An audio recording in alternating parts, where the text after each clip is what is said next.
इधर बात डोडा की करेंगे, जहां पर सीज फायर के बाद डोडा में जो जनजीवन है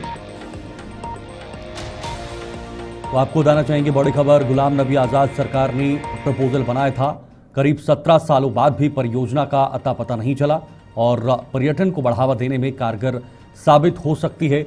आपको बताना चाहेंगे खलैनी लाल द्रमन गंडोला परियोजना फाइलों में लुप्त नजर आ रही है। ये बाहर नहीं है, जमीन पर नहीं है और गुलाम नबी आजाद सरकार ने प्रपोजल बनाया था, करीब 17 सालों बाद भी परियोजना का अता पता नहीं है। आप खुद अंदाजा लगाइए, 17 साल पहले इसको तैयार किया गया था या इस स्कीम को बाहर लाया गया था, लेकिन ये परियोजना अभी भी फाइलों में लुप्त नजर आ रही है।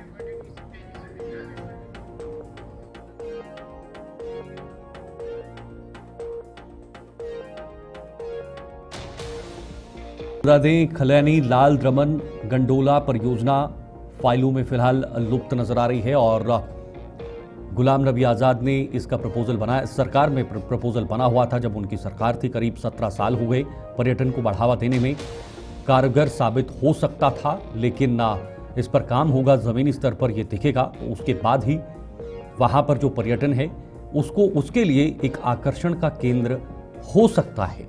लेकिन बड़ी दुख की बात होती है कि जब चीज़ें एक सरकार में बनती हैं या उसकी परियोजना या स्कीम्स तैयार होती हैं, वो आने वाले कई समय तक गुमनाम सी हो जाती हैं, सिर्फ और सिर्फ कागज़ों पर ये छप जाती हैं, ये ज़मीन पर कहीं भी नज़र नहीं आती हैं। यही वजह है कि जो पर्यटन है या जो पर्यटक है वो वहाँ की तरफ आकर्षित नहीं होता।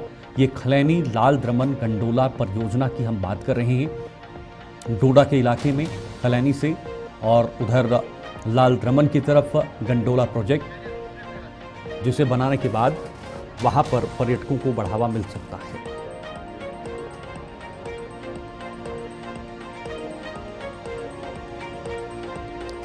तो बड़ी खबर, सीज फायर के बाद डोडा में पटरी पर जनजीवन लौट चुका है। डोडा में कारोबार शुरू होने से लोगों में राहत मिली है। घरों को लौट चुके लोग और जो लोग थे वो अब अपने अपने घरों की तरफ वापस आ रहे हैं और सीज फायर के बाद डोडा में जो आम जनजीवन है वो पटरी पर लौट चुका है।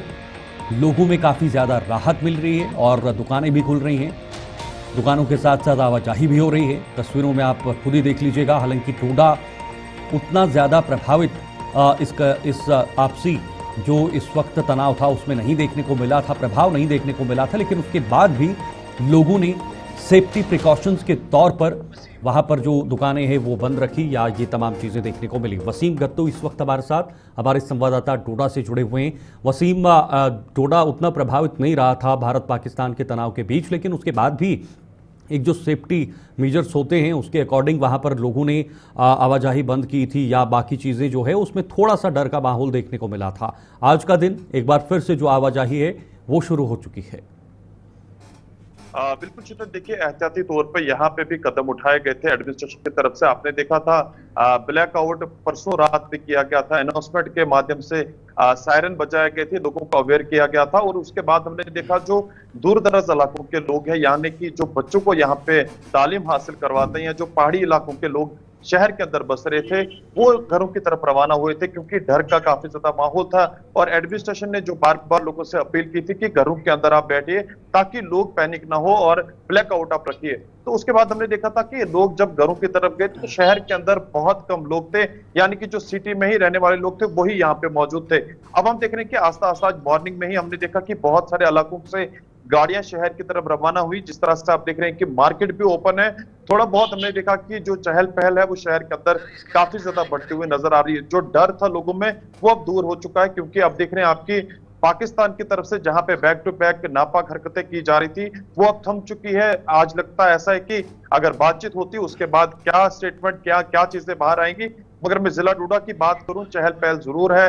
मार्केट जहां पे परसों आपने देखा था सैटरडे के दिन की बंद हुई थी, अनाउंसमेंट के माध्यम से पुलिस भी लोगों से अपील कर रही थी कि घरों की तरफ रवाना। एक टाइमिंग फिक्स की गई थी, सुबह 9 बजे से लेके शाम के 4 बजे तक मार्केट खुलेगी। अब हम देख रहे हैं कि मार्केट सुबह 8 बजे 7 बजे से ही ओपन हो चुकी है।